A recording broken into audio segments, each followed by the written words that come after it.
There's a lot on the humanitarian situation, the crisis, aid, how to get it across, who is receiving it, who is not. Let's talk to human rights activist Olatunji Lanre Barua, joins us virtually. Good morning, nice to see you, Olatunji. Welcome to the program. Good morning, pleasure to be here. This humanitarian situation seems to have quite a number of legs. First, there is the issue of the aid, getting money to supply aid, then getting it into the areas where it is needed most, and then getting the people who need it most to have access to it, and then if there is need, getting people out of the place without being seen to force them. Let's start with that last point. If there's a war situation, how do you get people to leave without seeming to force them, especially if their lives are in danger, as has been the case in this conflict? You usually will require the cooperation of all the parties in a conflict to get people out of that conflict zone. And having all the parties in the conflict come to the table, is what usually leads to the humanitarian corridor, cessation of hostilities, a ceasefire. Sometimes it's a truce, sometimes it's a temporary ceasefire. And that's the situation we've had with the evacuations we've had out of eastern Ukraine, out of the southern parts. The evacuations that have happened in Mariupol and I think Odessa and all, the other regions. I think we also have evacuations from Irpin, from Kherson. Most of those evacuations were as a result of, temporary, stay of hostilities, and then so that people could move. And we know that is particularly very dangerous. So when you move from that, you need cooperation of all parties. The Russian Federation has to, halt the shelling and bombing. And the Ukrainians also have to, hold off on their defenses and their firing retaliations. So when you have that, you are going to have some certain level semblance of peace so that evacuation trucks, buses can happen and people can be gotten. You can move people to the train station. You can use evacuation flight if necessary. But I think that's particularly, so many things are very dangerous to do in Ukraine right now. And I know that today there's supposed to be a physical meeting by the delegations of the two countries in Turkey, in the capital of Turkey, and which might lead to there's a ray of hope that is looking likely from the meeting that will happen today in Turkey. And if we are able to get that, we'll be able to get people out.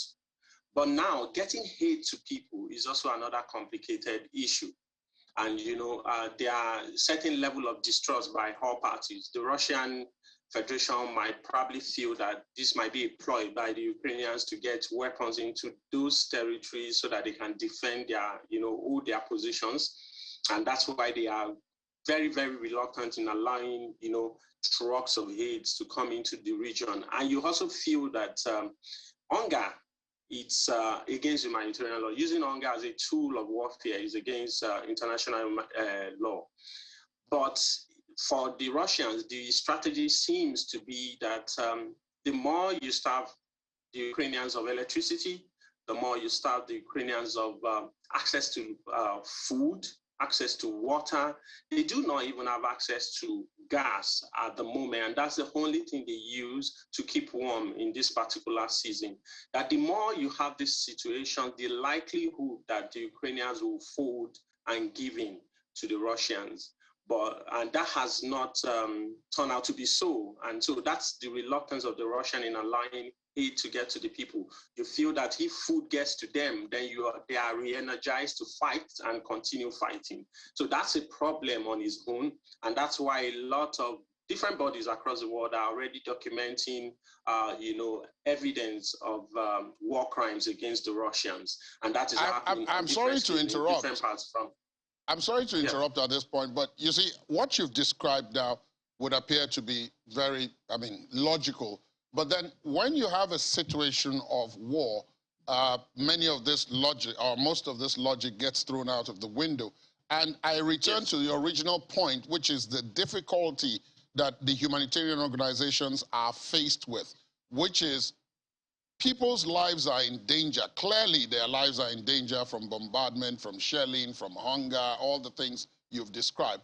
But then when the opportunity comes for them to make good and escape to wherever that is safer, then that also becomes contentious because you are not under humanitarian law allowed to coerce them into leaving, even if their lives are in danger. But if they remain in the areas, their lives will continue to be in danger.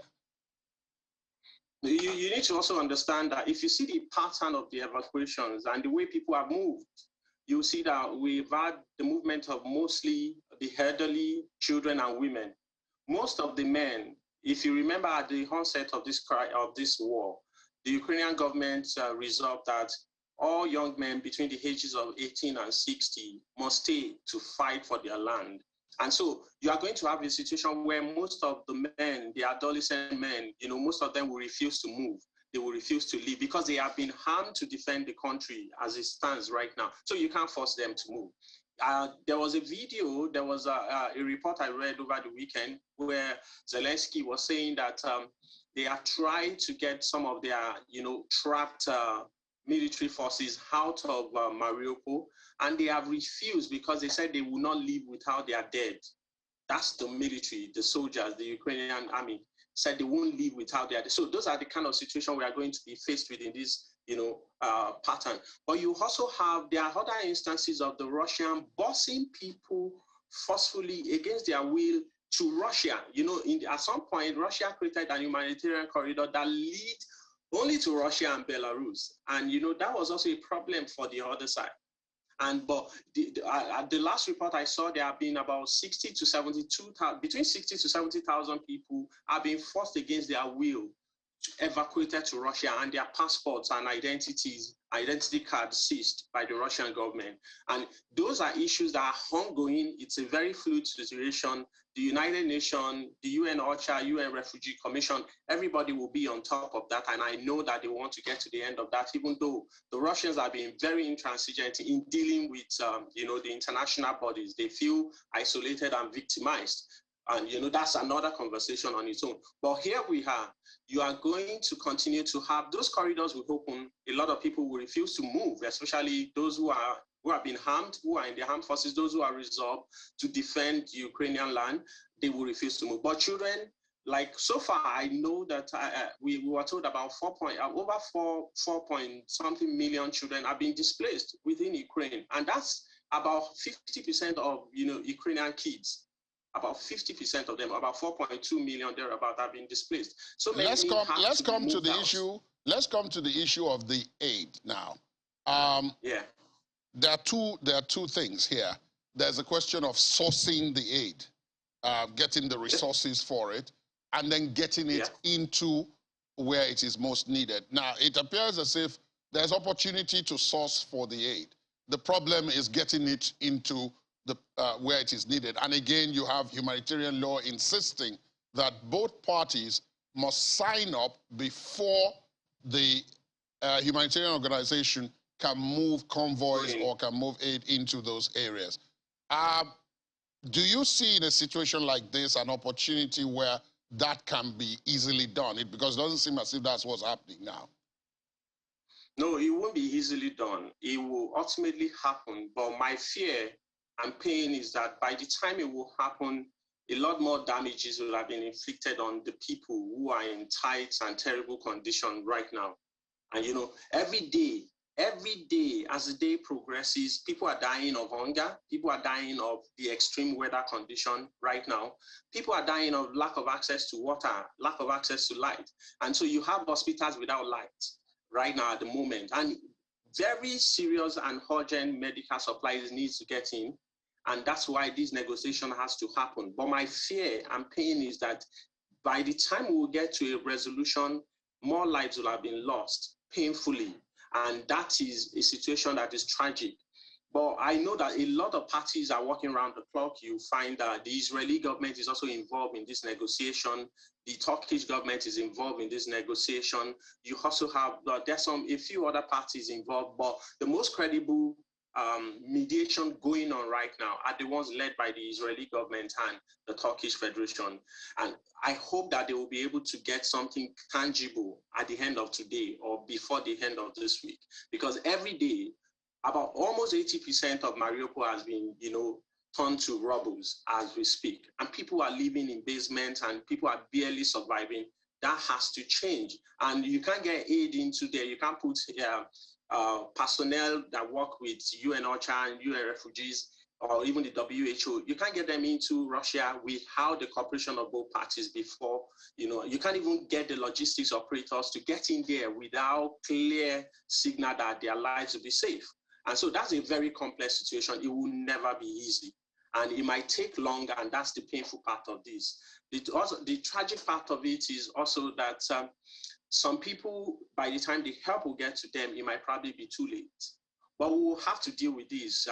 Every day the situation is fluid, and every day as the day unfolds, we are going to see new developments that might bring ray of hope for everybody, at least most of us on the other side of the world, looking at this situation and trying to see what can be done, how best can, it also look like, you look at the United Nations, the body looks helpless at the moment, that you expect that the UN should be able to wade into this and persuade both parties to just halt and let's just get humanitarian need to people. But that's not going to happen, and that's not happening right now. And it's a pattern in conflicts, especially when you have a superpower involved. But the Russian approach has been particularly very different from what we have seen in recent past. Yeah, it would not be decent to compare, the invasion of Iraq, the other crises in Syria. We had humanitarian corridors in those places. Some humanitarian corridors were open, and then, help were got into people. People were, hissed out of those territories, and the militants who decided to remain in those places. But I hope this will change in the course of this week. And I'm talking about aid. Getting the aid is the easiest part of it.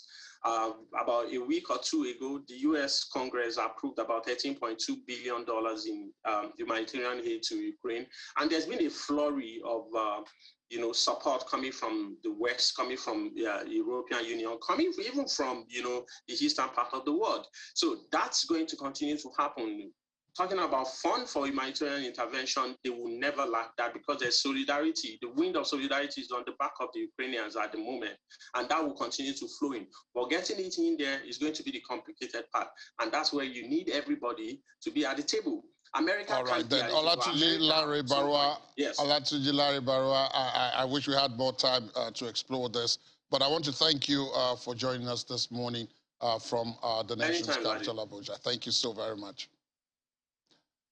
And we're taking a break at this point, but when we come back, Ukrainian Canadians watch Stop War Telethon to show their support for the embattled nation. Please join us again.